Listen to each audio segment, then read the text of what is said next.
And we continue at 2:07 in the afternoon. Talk Radio 790 KABC, the John Phillips Show.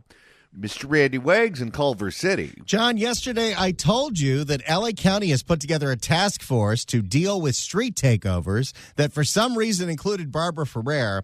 But don't you worry, there's also several law enforcement agencies involved. But it might be a little concerning that this is the mission statement of the task force to take down street takeovers. We as a county want to make sure that we're taking a care first, jails last approach to all efforts, but we all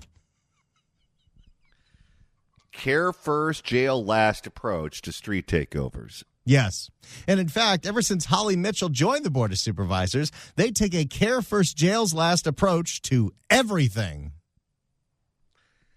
You know, if we could go back into time, we probably should have spent more time, and this is going to sound awful to say, talking about Herb Wesson. Because that's who she beat for that seat. And let me just put it this way. Herb wouldn't be great on the Board of Supervisors, but he'd have different priorities. Well, Herb Wesson was just corrupt. Holly Mitchell is an insane ideologue. Let's not forget when she was in the California legislature, she is the fairy godmother of housing first. The reason that is a state policy is Holly freaking Mitchell. Well, what's weird, though, is for so many of them that you think are just totally insane politically, and you assume that that's their motivation, that's what we thought about Sheila Kuehl. And then, as it turns out, it looks like she was corrupt, too. Yes, she was. Sort of, snowflake weepies. We get the worst of both worlds with them. If we can get someone who's just corrupt and sane, well, I can work with that. How would you classify Mark Ridley Thomas? Corrupt and insane? Little of column A, a little of column B. Plus, incredibly boring to listen to. Oh, when I worked at KNX, I had to interview him many times. many times. And editing a Mark Ridley Thomas interview is an all-day project. 800-222-5222 is telephone number, 1-800-222-5222. Well, the heat is finally getting to L.A. Mayor Mother Goose, who is now starting to get routinely testy with the press. She had a press conference today to announce that it's finally safe to drink the water in the Palisades. And I found this very strange because she just spent a whole 2 weeks throwing LAFD Chief Crowley under the bus. But she opens up this presser by thanking the head of the DWP that didn't have water in the fire hydrants for her leadership. And I want to thank our CEO and Chief Engineer of the LADWP, Janice Quinones, and the crews for your work to support residents with all their utility needs. Being bad at your job is not something that will get you in trouble. Telling the truth about something like budget cuts, that will get you in trouble. And let's not forget when Karen Bass appointed Janice Quinones, she got a raise to the point where she makes $750,000 a year. That's more than the fake doctor. Yes, it is. Karen Bass was then asked in a series of questions that she didn't like or didn't have the answer to. First, hey, how come the contractors are quoting much cheaper prices to build in the Altadena area as opposed to the Palisades? Mayor, if I could ask, I talked to one fire victim, and she was just asking the question. By the way, I have to point this out every day, and I'm going to keep pointing this out until they fix it. It's 2025. Why can't we mic the reporters? Seems like it would be a good idea. Unless they don't want you to hear the questions. And she was just asking the question, not accusing anyone. She wanted to know, she had heard quotes for rebuilding at $300 to $400 a square foot in the Eaton fire zone and up to more than $1,000 over here. Is there justification? So the contractors are quoting $300 to $400 a square foot to rebuild the Eaton fire areas. And in the Palisades, it's about $1,000 a square foot. Well, don't forget, Altadena, independent municipality. Pacific Palisades, part of Los Angeles. Different bureaucracy, different workload. Well, I mean, do you guys look into that? I'm sorry, but I don't understand the question. Of course you don't. And that's part of the reason that you're going to get replaced. Never elect a longtime member of Congress to any position that actually matters. I'm looking at you, Oakland. Don't do what we did. The cost? The builders are charging a lot more money in the Palisades. Is that something, I mean, you look at what you've done with, rents. Well, we certainly don't want to see any price gouging, but I do have to tell you, I don't know about the comparison between how much it costs to rebuild in the Eaton fire and how much it would cost here. Sorry.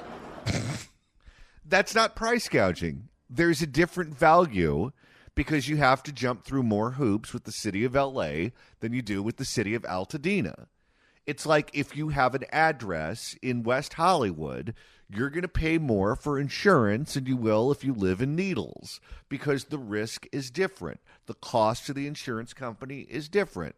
If you are a contractor and you're going to have to waste any number of days down at LA City Hall getting permits to rebuild someone's home, there is a different cost associated with that than if you have to deal with Altadena that's much easier to work with. Sorry. Up next, Janice Quinones was asked, hey, are you going to underground the power lines in the Palisades? And if you are you just going to pass on all those costs to the DWP ratepayers? And to follow up on the undergrounding of lines, up in Northern California, PG&E is now going into the huge task of trying to underground everything. And a lot of the customers up there are seeing their rates skyrocket because of that. Yes, in fact, the CPUC approved 6 rate hikes in 1 year for PG&E. Imagine being one of their customers. The cost is now falling on customers. How much do you think this is going to cost LADWP, and where will that funding come from? Yeah, we are. Okay, now remember, this person makes $750,000 a year, so she better sound very qualified for this answer. Yeah, well, I can already tell you before we hear the answer, she is completely unqualified for that job and has no clue. Yeah, we are. Costs continue to be the question that everybody's asking. I've seen anything from $1 million a mile to $4 million a mile. We are constantly looking at different funding mechanisms and how we can lower the cost for our customers on the impact of undergrounding, and that's why we have to do targeted undergrounding based on the risk that we're facing. This is Alec Baldwin's wife. It sounds like it, doesn't it? Targeted undergrounding based on the risk that we're facing in the area. And Palisades, obviously, we know it's now a high-risk area for wildfires, so it's worth... Wait, now we know it's a high-risk area? Well, I'm glad we cleared that up. I wonder what was it that gave it away. Obviously, we know it's now a high-risk area for wildfires, so it's... Didn't know that before?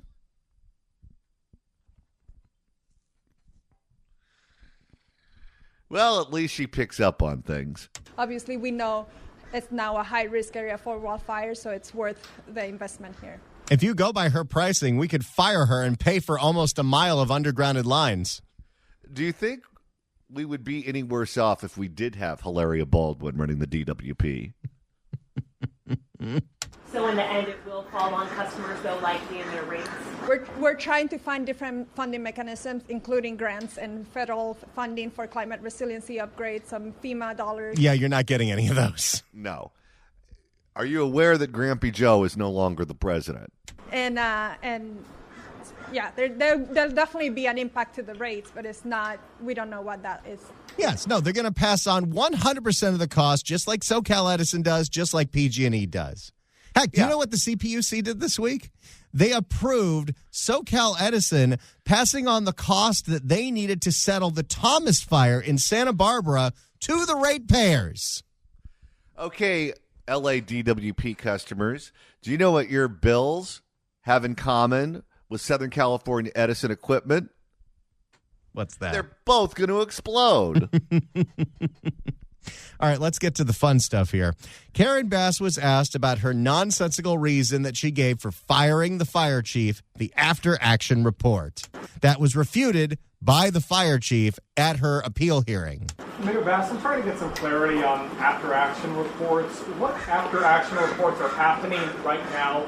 Who's leading those investigations? And specifically, what report did Kristen Crowley refuse to take part in? Sure. Before I answer that, let me just say that trying to do everything to get... Let me first not answer your question. Because she's real good at that. To get people back in their homes. Let me bang this podium a couple of times so you'll forget the question you asked me.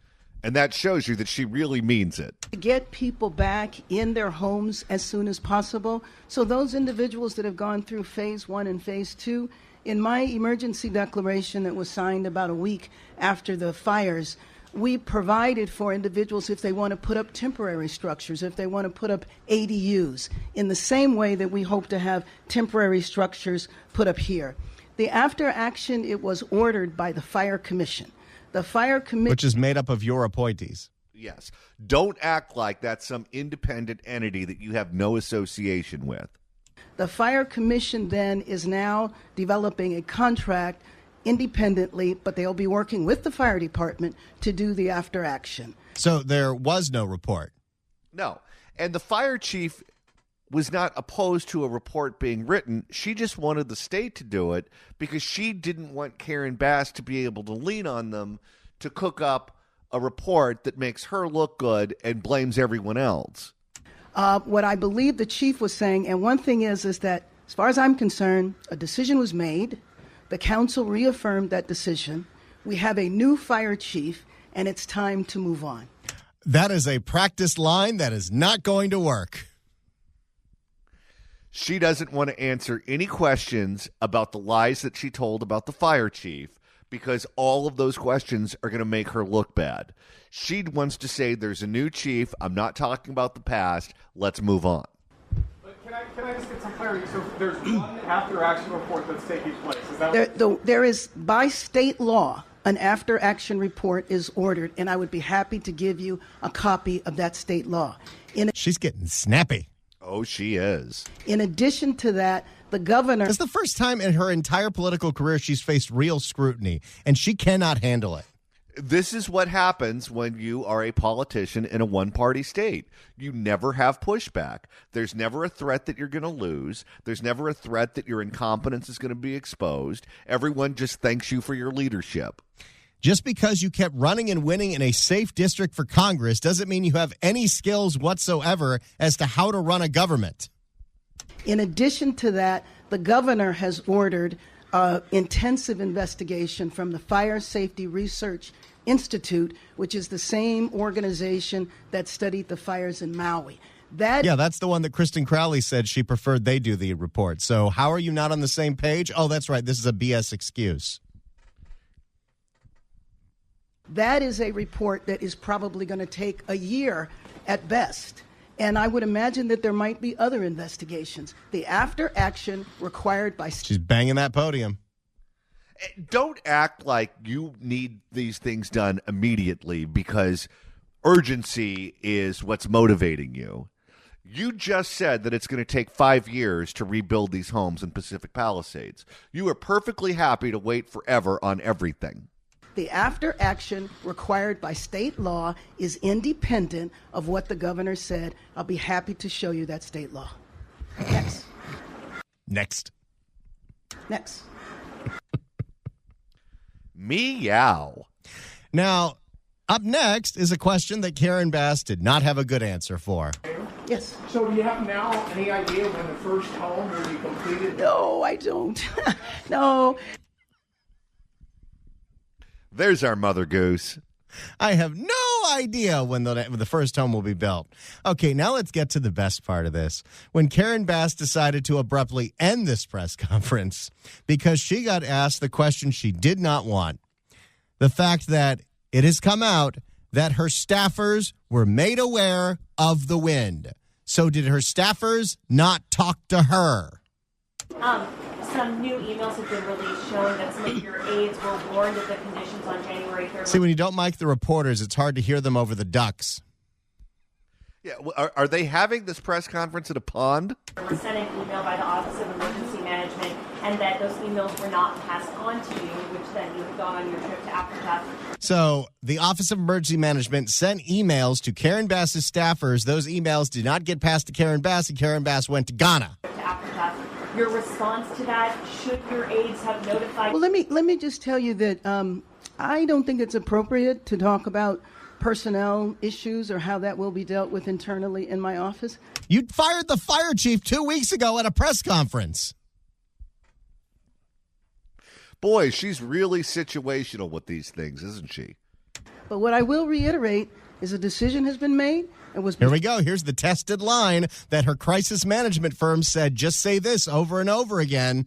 Is a decision has been made and was affirmed by the city council. We have a new fire chief that I hope you get a chance to know, and we are moving forward in this city. Thank you very much, everyone. So what does accountability look like within your own team? Were you warned of what your staff were? Let me just say. So the reporter, as she's trying to wrap up the press conference, says, what does accountability look like in your own team if you say you were never warned? Let me just say, I'm not going to get into personnel issues. Accountability is extremely important. No, it's not. She can't answer the question because there's no good answer. Either the staff didn't tell her, which I don't believe. And if the staff didn't tell her, by the way, she still was aware of it because it was all over television and radio, unless she sits at home and watches Turner Classic Films all day long. And so she would have to acknowledge that she was told and decided to go to Africa anyway. Or she has to say, no, they never told me, and I don't consume any news because I'm completely out of it. And that's not a good look either. And my office leads with that. Thank you. And she got out of there because only questions from that point on were going to be about things that made her look bad. You know what's funny is you hear all this criticism of Trump. Trump is at war with the press. Trump is a threat to democracy. You look at what's going on in the Oval Office. He's sitting at that desk all day, and it's reporters asking him questions. You don't have to guess as to what Donald Trump thinks about this piece of legislation or that piece of legislation or this world leader or that world leader or what the results of the Oscars were, because they're shouting questions at him all day and he's shouting back answers at him, and you pretty much know what's on his mind. Yet Karen Bass, who is someone who would be celebrated by the press and those who advocate for the press, won't even answer basic questions related to a crisis that happened on her watch. And when the questions get too heated and too pointed, they just cut the press conference off and they take her out of the room. How is that transparency? How is that, to borrow a word, accountability? How is that showing any respect for the press? She has no good answers. There is no answer that she could give to that question that would make her look good. She's a bad mayor. And so the fact that she wants to just cut off their ability to ask questions, in her mind, will limit your ability to understand the truth. And that's just okay. She can just do that. She can get away with that. And she figures enough people will go along with it so that she can survive politically. It'll be interesting to see how the press reacts to this. Because these politicians, they have events all over the place and they invite the press because they want to be celebrated. But just because the event is supposed to be about topic X doesn't mean you can't ask about Y during the Q&A. And I hope they continue to skewer this woman because the people of L.A. deserve answers to all of these questions. If you'd like to email the show, you can do so at johnnydon'tlikeshow@gmail.com. That's johnnydon'tlikeshow@gmail.com. And Randy, with the end of the show quickly approaching, if you want to continue listening to us after we sign off, that's easy to do. All you got to do is go to KBC.com, click on podcasts, go to the Apple Podcast app, iHeart, Spotify, search for The John Phillips Show, hit subscribe. You can download all the episodes. You can do a Google on the YouTube or get that handy-dandy KABC app. Search KABC AM in the Apple App Store, the Android Store. It's the easiest way to listen live to this radio station and download all the podcasts. Now, occasionally when I hit that post button, there's a glitch and it doesn't post right away, and you guys have to email me to tell me, hey, the 2 o'clock hour isn't up yet. And to that I say, sorry. Let's work in some phone calls at 800-222-5222 1-800-222-5222, and begin with Rich in Los Angeles. Rich, hello. Hey, John and Randy, how you guys doing? Yeah, I'm a general contractor. I work in Santa Monica, Beverly Hills, Bel Air, and there is a thing, zip code pricing. So, yeah, the cost of building per square foot does not change from area to area. The only thing that increases the square foot price would be finishes, like granite counters versus tile. That's the only thing, that's the kind of thing that changes the pricing. But to build the house per square foot is pretty much the same unless it's 1-story or 2-story. Why do you think the cost is different in Pacific Palisades than it is right now in Altadena? Oh, it's 100% gouging. 100%. $1,000 a square foot, that is outrageous. I've never been even near that. The most I've ever charged is like $350 a square foot. As a general contractor, are you getting calls from Pacific Palisades and Altadena right now for people wanting quotes? No. Well, I have one, which is a friend of mine lost his house, so I'm going to build his house. But, yeah, I'm not getting a lot of calls because there's nothing going on right now. Most everything is just cleanup, and we're waiting on permits. The permit process is really slow, and that's going to drag out. Talking to an architect friend of mine, he is telling people that he recommends that they try to do this exact same house with plans that the city already has, so that way they can get through the permit process faster. Changing the footprint of the house changes the foundation, changes the structural. That's basically a whole new house, whole new permit process. So if they go with an existing house on the existing footprint, they could save the foundation, and it's an easier process to get the permits.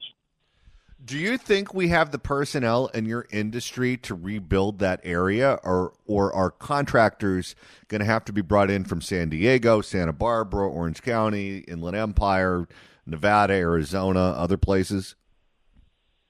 Yeah, I think there's going to be contractors from outside the area. But we had this issue before where during the major fires where contractors came in, they don't know the codes of the areas. Like Santa Monica has very strict codes. LA has different codes than Santa Monica. I built in Santa Monica for years, and so I knew all the Santa Monica codes, which is a little bit more of an overbuild than most other cities. So that's going to be the problem. Is there's going to be a lot of contractors who come in from out of area trying to build here, and they're going to get a lot of failed inspections because they're not going to know what to do. It's going to be a big learning curve for them.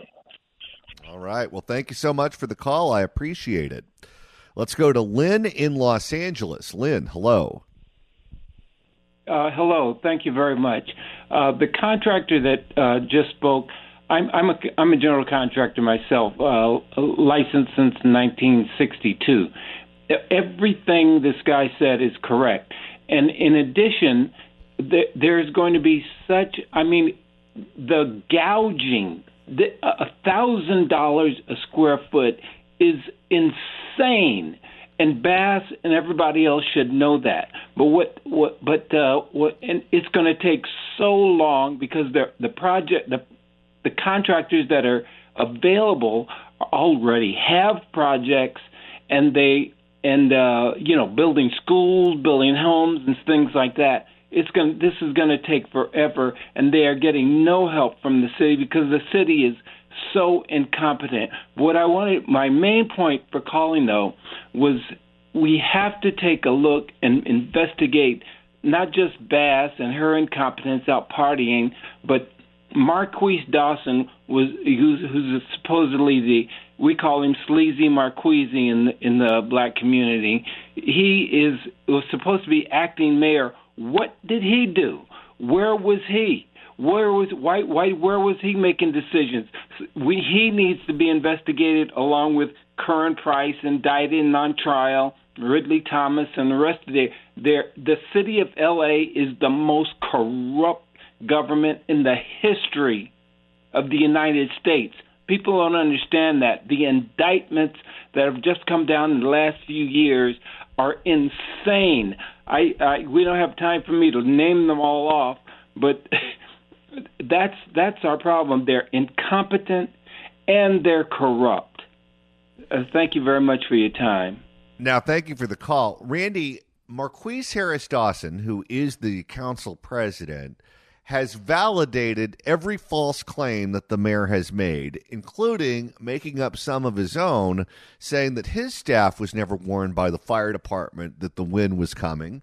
We know that's not true.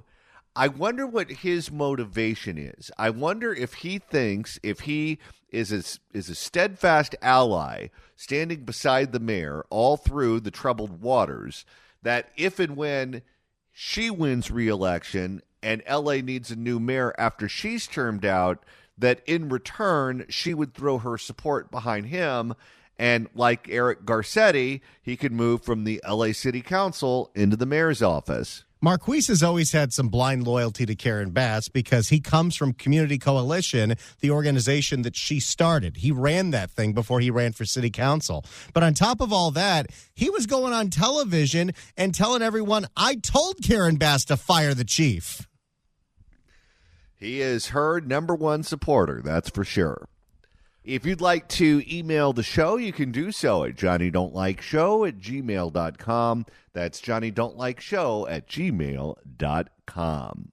And Randy, you're monitoring the mailbag. Johnny, we got a lot of reaction to Gavin Newsom's podcast with right-wing influencer Charlie Kirk.